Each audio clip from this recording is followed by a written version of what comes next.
The August 2021 Level 2 CFA exam results were published recently, and only 29% of candidates were able to pass that test. Just 3 months ago, we were talking about how the Level 2 pass rate dropped to 40%, which was the second lowest pass rate we've ever seen for that exam. So what happened to the Level 2 exam between May and August? Why is it that far less candidates were able to pass the test this time around? Many of you are aware by now that the CFA Institute has publicly said that the reason the pass rates have been lower across all the exams in 2021 is because many of the candidates sitting for exams this year are people who were scheduled for exams previously, but they had their exams rescheduled, and this choppiness in their study schedules has resulted in the group of candidates in aggregate being less prepared relative to candidates in the past. Well, the August Level 2 candidates had their exams deferred from last year just like the May Level 2 candidates did. So while we may be able to apply the CFA Institute's logic from 2020 to 2021 candidates, we cannot apply that same logic to compare just from May until August of this year. Something is going on behind the scenes here, so we're going to talk about it. Let's just start off by pointing out what is likely the primary factor here. The minimum passing score for this Level 2 sitting was estimated to be 70%.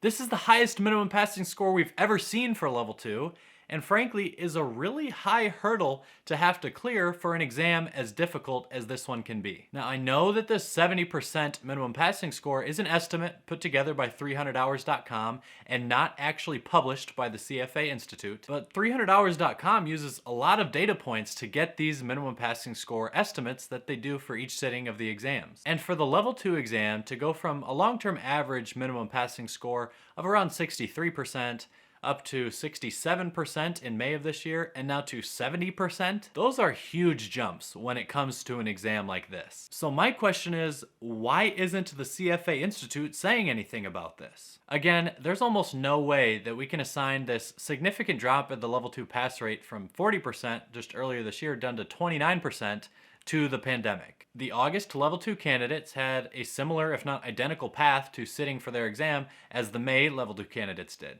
And if you need even more proof, look at the Level 1 pass rates. They actually went up from May to August. The August candidates did better.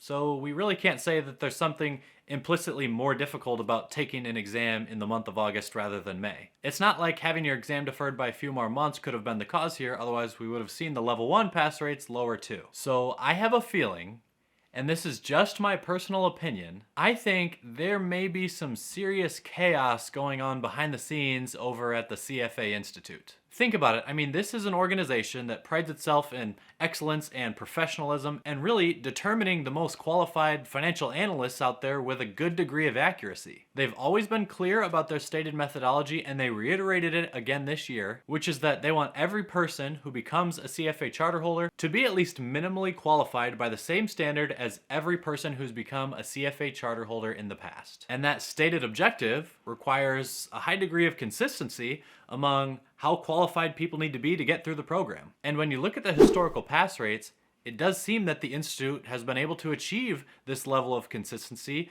over the past at least a few decades. And I'm not saying they've lost control of the exams that they're administering or anything like that, but I am starting to think more and more that over the past year and a half, they really have not been able to control the level of difficulty or the level of quality of candidates that are getting through the program as they have been able to historically. I don't know if it's because they switched to a computer-based testing method. I don't know if it's because they have new people writing the exam questions or new people evaluating the difficulty of those exams to determine what the minimum passing scores should be for each sitting, or if it's just what my original hypothesis was, that they're trying to make the exams harder. That would still be some level of inconsistency relative to what we've seen in the past, let's say, 10 years. Now, I don't know anyone who works at the CFA Institute, so if any employers are watching this and you'd be willing to get on an anonymous call with me to give me a little bit of inside information to potentially share minor details with on a future video, that would be really cool. In a recent video, Mark Meldrum ran some numbers and made a really interesting point on this exact topic. Since I'm going to be talking about his content here, I'm going to link the video in the description down below. Go check it out there if you want to watch the full thing. To summarize some of it, he looked at the recent pass rates for the May and August Level 1 exams from this year, and then just took what the CFA Institute has said over the course of this year about candidates who have had to reschedule one of their CFA exams performing at much lower levels than people did historically, and he assumed that the first-time test takers for the August Level 1 exam passed that exam at the same rates that people did pre-pandemic when their study schedules were not being jumbled up because of these reschedulings. You can do some quick algebra and find that about 82% of candidates who sat for this August level 1 exam were probably people who had their exams rescheduled from prior dates, and just 18% of the people who sat for this August level 1 exam were candidates who signed up for a level 1 exam for the very first time. Now, if those proportions hold true for this level 2 sitting, and we assume that first-time level 2 test takers pass at the same rates that level 2 test takers did in the past when the pandemic was not an issue, which should be a fair assumption, assuming that the institute is not making the exam more difficult, then that would mean that the pass rate for the August level 2 candidates who had their exams rescheduled from previous dates was only 22%. Again, that's 22% for people who had to defer. And the prior level 2 pass rates before the pandemic were 45%.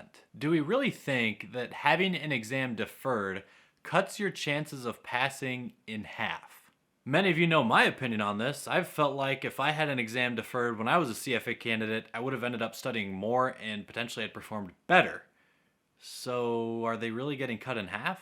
If you don't buy that logic, then we need to go back to my first point in this video that there is definitely something else going on here. And let's be honest, that something else is the minimum passing score. Back to the question on why the institute isn't talking about this minimum passing score for the level 2 exam becoming so high, I think there are only two good reasons that could prevent them from making some public statement. If you think of any other reasons about why they may not be transparent about the minimum passing scores increasing, then feel free to share that idea in the comments down below. I'm happy to check out any other thoughts. But it seems like it would either be that they are intentionally making the exams more difficult by raising the minimum passing scores, and they refuse to actually publish that information because for whatever reason they don't want to tell people the exams are getting more difficult. Could be because less people would choose to sign up. Maybe because future charter holders would say they had a harder test than the past charter holders, so they are better CFAs. There could be a handful of reasons why they may not want people to know that they passed more difficult exams. Or my second theory is that the exams are not intentionally becoming more difficult, but again, there's just a lot of chaos going on at the institute and they can't really figure out what it is that is going wrong between the questions getting written and the questions getting evaluated that is resulting in the institute ending up setting the minimum passing score so much higher and letting far fewer people pass. And that could be the reality if the CFA Institute has experienced some of the staff, especially some of the more influential employees or managers who work on test writing or test measurement or test design, leaving the institute throughout this pandemic period of time. I don't know of any stories of CFA Institute employees who have quit and gone on to do other things, but it would just make sense that if theory number 2 is the accurate one, and the institute really is struggling to figure out why and to figure out how to fix the current situation with the pass rates, then that could likely be because of the loss of some key employees there, or maybe the fact that the CEO changed recently, something to that effect. Just spitballing ideas here. I really have no indication on one way or the other. It just seems like there has to be something else going on. Now, just for the sake of this conversation, let's talk about what the overall pass rate would be, meaning someone completing the journey from when they sign up as a level 1 candidate until they have passed all the exams and they meet the work experience requirement and become a CFA charter holder. If pass rates stayed around the levels that they've been at recently, that would be 25% for level 1, 29% for level 2, and then we could assume some slightly higher pass rate for level 3 since it's typically slightly higher than the level 2 pass rate, let's say 32%. Then that would mean the overall pass rate for the first time test takers would be something like 2%. Then when you account for the fact that the institute has said, I think, about 50% of charter holders had to take one exam at least more than once throughout their journey, then we could estimate the chances of a level 1 candidate ultimately becoming a charter holder would be like between 3 and 4%. Which is absolutely crazy. That's even lower than the 4 to 5% I sort of hypothesized in the earlier part of this year when we saw the level 1 pass rate really tank. Obviously that'll depend on what the level 3 pass rates look like and if these pass rates stay this low into the future. But if they did, and the overall chances of becoming a charter holder for people who sign up to take the level 1 exam is 3%, yeah, that would really cement the CFA program as like the most difficult academic challenge on planet Earth. Okay, since you are a viewer who has stuck around towards the later parts of this video, and I very much appreciate you still being here, I'm going to give you some exclusive insight into what I actually know to be the truth about why these pass rates are so much lower now. That's right, I didn't want to share it with everyone because a lot of people click off the video at some point halfway through. So because you stuck around, here is the real reason why the level 1 and level 2 pass rates have been historically low. The CFA Institute personally contacted me to be the proctor for many of the Prometric CFA exams this year in many locations across the country. So I got to watch thousands and thousands of candidates sit down and take their tests. I was honored that the Institute chose me to be the proctor for all these exams. It was obviously because they recognized my superior intelligence over every other CFA charter holder out there and wanted to make sure that the exams were getting administered in a fair manner. So who else could they have turned to than myself? What they didn't know though was that I was going to be a real stickler for the rules. And so when I saw any candidates turn their head in more than a 15-degree angle to either side, I immediately took that as a sign that they were potentially trying to cheat by looking at someone else's computer screen to either left or right of them, and I instantly failed them for that sitting, logged out of a Prometric, and shut down their computer. Trust me, I didn't enjoy doing this.